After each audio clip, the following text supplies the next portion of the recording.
This is the Microschool Minute, your weekly dose of microschooling news and events.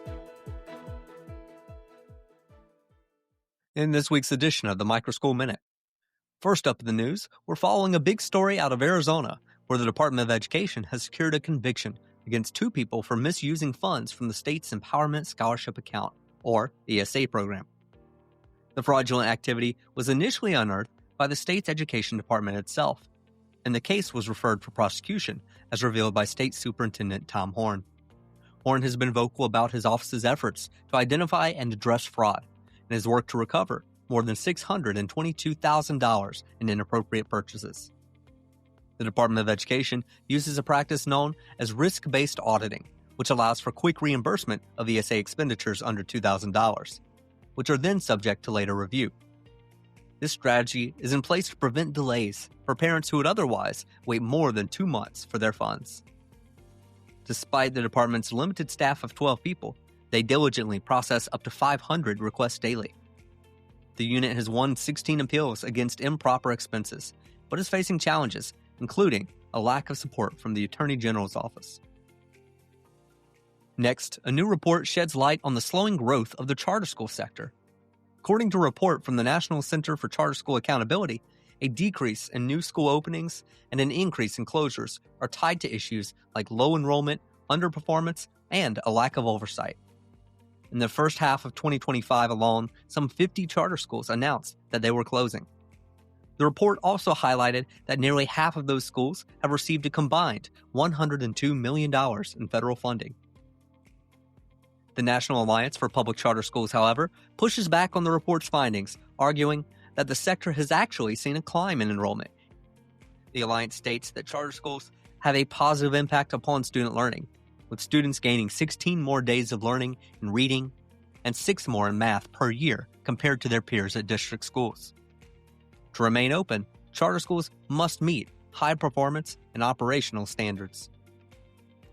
In other news, new research highlights how events like wildfires and hurricanes are causing major financial and instructional problems for schools nationwide. According to the report, for every day students were out of school due to hurricanes and wildfires, there was an average of 3.6 days of instructional loss. Extreme heat can also cause a 1% reduction in learning for every 1 degree warmer a school year is in schools without air conditioning. These weather events also bring about additional unexpected costs to school systems. A report from the American Society of Engineers gave school infrastructure a D+ grade, noting that the average school building is 49 years old. The report identified top needs as plumbing upgrades to address lead in drinking water and the installation of cooling systems. Underinvestment in school infrastructure negatively impacts students' health and academic performance. Next, new data is showing that microschool enrollment is growing, with strong gains across all stages of development. The report noted that new microschools are opening every month and are thriving in all 50 states.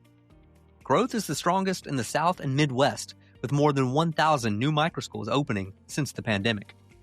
The report found that almost 3/4 of microschools have tuition at or below $10,000, and a majority are serving younger students. Microschools are also being housed in a variety of locations, with commercial businesses or nonprofits being the most common, followed by places of worship. According to the report, microschools get their curriculum from multiple places.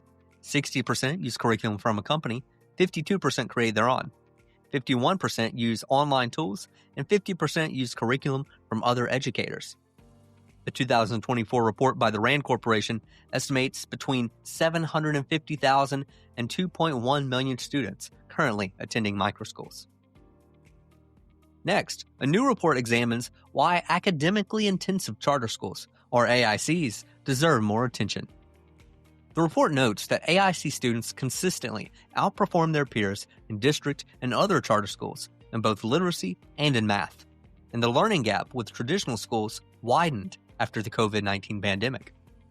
These schools, like the BASIS Network, use terms like rigorous curriculum and academic competition to describe their focus. The report notes that AIC schools are older than other charters and are also less likely to be virtual schools. AICs tend to have a culture where students are motivated by each other and celebrate academic achievements. with teachers also receiving bonuses for student performance on AP exams. AICs spend less per student on average than district schools.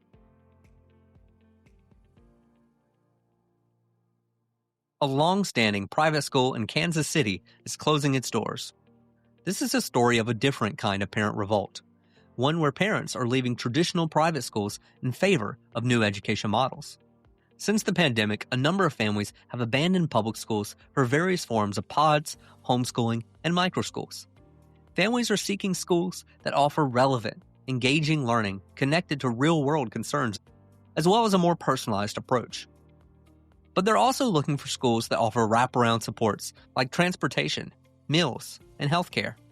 A report notes that schools with smaller learning communities and student numbers are more successful in supporting student engagement, attendance, and a sense of belonging and overall achievement. A new report on declining public school enrollment agrees, noting that while the drop adds to concerns for policymakers, it also provides an opportunity for school transformation. If state and federal governments maintain or increase current funding levels rather than cutting funds, these drops could allow for greater per-pupil funding and stronger investments in critical resources. However, if the traditional response of merging schools into ever larger, more impersonal institutions continues, families will continue to leave, which will deepen the very crisis districts need to solve. In Mississippi, a new bill is making its way through the legislature, which, if passed, would make the state the latest to adopt a school choice policy. Proponents of the bill are optimistic about its chances, with one source stating that all the ingredients are there for Mississippi to adopt school choice in 2026. Those skeptical of the policy, however, say that the state's hard-fought academic gains, which have been a model for the country, hang in the balance. A state representative and House Education Committee chairman urged attendees at a recent meeting not to get too emotional and stressed that this isn't about politics. But the only two speakers of the first committee meeting were officials appointed to the top U.S. department positions. Next, a new law in Florida could create new education opportunities for low-income and disabled students. The bill would allow school districts to create programs that give these students more options, providing funds for them to attend public schools that better serve their needs. The bill's flagship parental choice programs provide vouchers that operate as direct tuition payments to eligible families, opening the door to charter schooling, homeschooling, and other learning pods. Mark your calendars.